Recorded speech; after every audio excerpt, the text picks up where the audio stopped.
ದೇಶದ ಯಾವುದೇ ಮೂಲೆಯಲ್ಲಿ ಭಯೋತ್ಪಾದಕ ಚಟುವಟಿಕೆ ನಡೆದರೂ ಭಟ್ಕಳದ ಲಿಂಕ್ ಏನಾದರೂ ಇರಬಹುದಾ ಎಂದು ಶಂಕೆಯಿಂದ ನೋಡಲು ಕಾರಣರಾದ ಭಟ್ಕಳ ಮೂಲದ 3 ಐಎಂ ಉಗ್ರರಿಗೆ 10 ವರ್ಷದ ಜೈಲು ಶಿಕ್ಷೆ ವಿಧಿಸಿ ಎನ್ಐಎ ಕೋರ್ಟ್ ತೀರ್ಪು ನೀಡಿದೆ.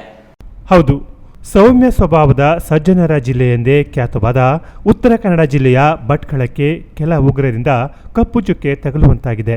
ಭಟ್ಕಳ ಮೂಲದ 3 ಇಂಡಿಯನ್ ಮುಜಾಹಿದ್ದೀನ್ ಉಗ್ರರಿಗೆ 2015ರಲ್ಲಿ ಅಮೆರಿಕ ಅಧ್ಯಕ್ಷ ಒಬಾಮಾ ಅವರ ಭಾರತ ಭೇಟಿಯ ವೇಳೆ ಬಾಂಬ್ ಸ್ಫೋಟಕ್ಕೆ ಸಂಚು ರೂಪಿಸಿದ ಪ್ರಕರಣದಲ್ಲಿ 10 ವರ್ಷ ಸಾದಾ ಜೈಲು ಶಿಕ್ಷೆ ಪ್ರಕಟಿಸಿ ಬೆಂಗಳೂರಿನ ಎನ್ಐಎ ವಿಶೇಷ ನ್ಯಾಯಾಲಯ ತೀರ್ಪು ಪ್ರಕಟಿಸಿದೆ. ನ್ಯಾಯಾಲಯವು ಉಗ್ರ ಅಪಾಕ್ಗೆ 1.55 ಲಕ್ಷ ರೂಪಾಯಿ, ಸಬೂರ್ ಮತ್ತು ಹುಸೇನ್ಗೆ ತಲಾ 95,000 ರೂಪಾಯಿ ದಂಡ ವಿಧಿಸಿದೆ.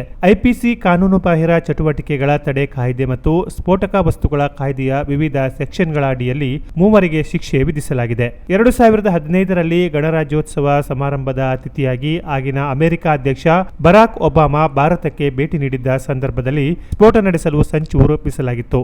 ಈ ಪ್ರಕರಣದಲ್ಲಿ ಭಟ್ಕಳ ಮೂಲದ ಅಪಾಕ್, ಸಬೂರ್ ಹಾಗೂ ಹುಸೇನ್ ಎನ್ನುವ ಆರೋಪಿಗಳನ್ನು ಬಂಧಿಸಲಾಗಿತ್ತು. ಭಟ್ಕಳದಲ್ಲಿ ಇದ್ದುಕೊಂಡೇ ಐಎಂ ಉಗ್ರ ಸಂಘಟನೆಯೊಂದಿಗೆ 3 ಉಗ್ರರು ಸಂಬಂಧ ಹೊಂದಿ ನಂತರ ಪಾಕಿಸ್ತಾನದ ಅಣತಿಯಂತೆ ದುಷ್ಕೃತ್ಯಕ್ಕೆ ಸಂಚು ಹೂಡಿದ್ರು. ಈ ಬಗ್ಗೆ 2015ರಲ್ಲಿ ನಗರದ ಪುಲಕೇಶಿ ನಗರ ಪೊಲೀಸ್ ಠಾಣೆಯಲ್ಲಿ ಪ್ರಕರಣ ದಾಖಲಾಗಿತ್ತು.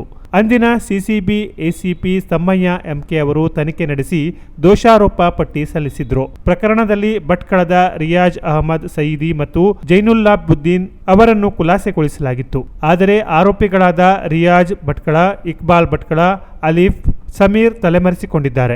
ಬೆಂಗಳೂರಿನ ಚರ್ಚ್ ಸ್ಟ್ರೀಟ್ ಸ್ಫೋಟ ಪ್ರಕರಣದಲ್ಲಿ ಪೊಲೀಸರು ತೀವ್ರ ತನಿಖೆ ನಡೆಸಿದ್ರು. ಈ ವೇಳೆ ಪೊಲೀಸರಿಗೆ ಉಗ್ರರು ಸ್ಫೋಟಕಗಳನ್ನು ಸಂಗ್ರಹಿಸುತ್ತಿರುವುದು ತಿಳಿದು ಬಂದಿತ್ತು. ಈ ವೇಳೆ ಭಟ್ಕಳಕ್ಕೆ ಪೊಲೀಸರು ಆಗಮಿಸಿ ಉಗ್ರರನ್ನು ಬಂಧಿಸಿ ನಂತರ ಅವರ ಮನೆ ಹಾಗೂ ಇನ್ನಿತರ ಸ್ಥಳದಲ್ಲಿ ಇದ್ದ ಡಿಟೋನೇಟರ್ಗಳು, ಜಿಲಾಟಿನ್ ಸ್ಟಿಕ್ಗಳು, ಪೈಪ್ ಬಾಂಬ್ಗಳು, ಸ್ಫೋಟಕ ವಸ್ತುಗಳು, ಸರ್ಕ್ಯೂಟ್ ಬೋರ್ಡ್ಗಳು, ಟೈಮರ್ಗಳು, ಗನ್ ಪೌಡರ್ ಮತ್ತು ಬಾಂಬ್ಗಳಲ್ಲಿ ಬಳಸಲಾದ ಇತರ ವಸ್ತುಗಳು ಮತ್ತು ಯುಎಇಯ ಸಿಮ್ ಕಾರ್ಡ್ಗಳನ್ನು ವಶಕ್ಕೆ ಪಡೆಯಲಾಗಿತ್ತು. ಹಣದಾಸೆಗೆ ಈ ಭಯೋತ್ಪಾದಕ ಕೃತ್ಯದಲ್ಲಿ ತೊಡಗಿರುವುದು ಖಚಿತವಾಗುತ್ತಿದ್ದಂತೆ ಇವರನ್ನು ಬಂಧಿಸಿದ ಪೊಲೀಸರು ಜೈಲಿಗೆ ಅಟ್ಟುವ ಕಾರ್ಯ ಮಾಡಿದ್ರು. Canara plus news, Bhatkal.